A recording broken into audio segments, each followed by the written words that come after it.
Hi friends, இந்த கிழங்கு பார்த்தீங்கன்னா சிறுகிழங்கு வந்து சொன்னாங்க. கடையில் சேர்ந்து ஓகே வாங்கிட்டு வந்துட்டேன்.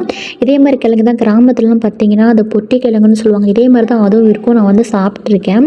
நான் வந்து அந்த கிழங்கு தான் நினச்சி நான் வாங்கிட்டு வந்துட்டேன். ஆனால் அது யூடியூப் சேனலில் போட்டு பார்த்தா சில பேர் வந்து சிறுகிழங்குன்னு சொல்கிறாங்க, சில பேர் வந்து இந்த பொட்டி கிழங்குன்னு சொல்கிறாங்க. சரி ஓகேன்னு சொல்லிட்டு நல்லா மண்ணாக இருந்துச்சு. நல்லா வந்து அலசிட்டு ஒரு சட்டியில் வந்து நல்லா வேக வச்சு எடுத்தாச்சுங்க. உப்பு போட்டு நல்லா வேக வச்சிடலாம்.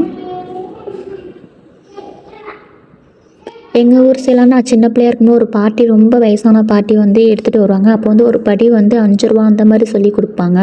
ரொம்பவே நல்லாயிருக்கும். வெறும் உப்பு மட்டும் போட்டு வேக வச்சு சாப்பிடுவோம். இப்போ வந்து நல்லா வந்து கிழங்கு வந்து வேக வச்சிடலாங்க. நல்லா ஒரு 10-15 நிமிஷம் நல்லா வேக வச்சு எடுத்துடலாம். இப்போ நல்லா வெந்துடுச்சு. நான் பாப்பா, தம்பி, நானும் எல்லாம் 3 பேருமே சேர்ந்து நல்லா அந்த கிழங்கு தோல்லாம் உரித்து எடுத்தாச்சுங்க. எனக்கு தெரிஞ்ச கிழங்கு இன்னும் கொஞ்சம் நல்லா வந்து வேகலை. அதனால் உரிக்கிறதுக்கே ரொம்ப கஷ்டமாக போயிடுச்சு. சரி ஓகே, இப்படியே கஷ்டப்பட்டு உரித்து எடுத்தாச்சு. சில கிழங்கு வந்து நல்லா வெந்துடுச்சு. சில வந்து 1-2 கிழங்கு வந்து சரியாகவே வேகலை. இப்போ வந்து கிழங்க வந்து நல்லா வந்து சின்ன சின்ன பொடியாக வந்து கட் பண்ணி எடுத்துக்கிட்டேன். அதாவது நம்ம உருளைக்கிழங்கு செய்வோம்ல பொரியல், அந்த மாதிரி நான் வந்து வெட்டி எடுத்துக்கிட்டேங்க. இப்போ கொஞ்சமாக எண்ணெய் ஊற்றிட்டு நம்ம வந்து கிழங்கு போட்டுக்கலாம். நான் வந்து கடுகு இதெல்லாம் போட்டு தாளிக்கல. ஏன்னா பாப்பாவுக்கு வந்து அம்மா போட்டுக்கனால வந்து நான் தாளிப்பு எதுவும் செய்யலைங்க. எண்ணெய் ஊற்றி அப்படியே வந்து வேக வச்ச கிழங்கு வந்து அப்படியே எடுத்து சேர்த்துக்கிட்டேன். இப்போ வந்து நல்லா எண்ணெயிலே வந்து ஒரு 4-3 நிமிஷம் அப்படியே வந்து நல்லா வந்து அப்படியே வதக்கி விட்டுடலாம்.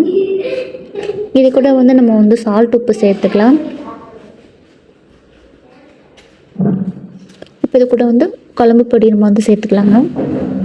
இது கூட வந்து கரம் மசாலா தூள் நம்ம சேர்த்துக்கலாம். மஞ்சத்தூள் கொஞ்சம் கூட போட்டுக்கலாம். இஞ்சி பூண்டு விழுது இருந்தால் அதையும் சேர்த்தாவே இன்னும் டேஸ்ட்டாக நல்லாயிருக்கும். நான் வந்து சிம்பிளாகவே செஞ்சுட்டேன். இப்போ நல்லா வந்து பொடி சேர்த்துட்டு நல்லா ஒரு 2 நிமிஷம் நல்லா வந்து அப்படியே வதக்கி விட்டுடலாம். இது கூட வந்து நான் காரத்துக்கு இன்னும் கொஞ்சம் வந்து மிளகாத்தூள் சேர்த்துக்கிறேன். தனி மிளகாய்த்தூள் நான் சேர்த்துக்கிறேன்.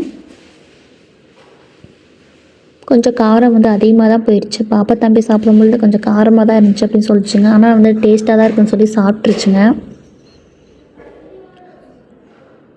ஓகே ஃப்ரெண்ட்ஸ், நீங்கள் வந்து இந்த கிழங்கு வந்து என்ன கிழங்குன்னு சொல்லுவீங்க? கமெண்ட் பாக்ஸில் கண்டிப்பாக சொல்லுங்கள். ஓகே ஃப்ரெண்ட்ஸ், இந்த வீடியோ பிடிச்சா லைக் பண்ணுங்கள். நம்ம சேனலை மறக்காமல் சப்ஸ்கிரைப் பண்ணி வச்சுக்கோங்க.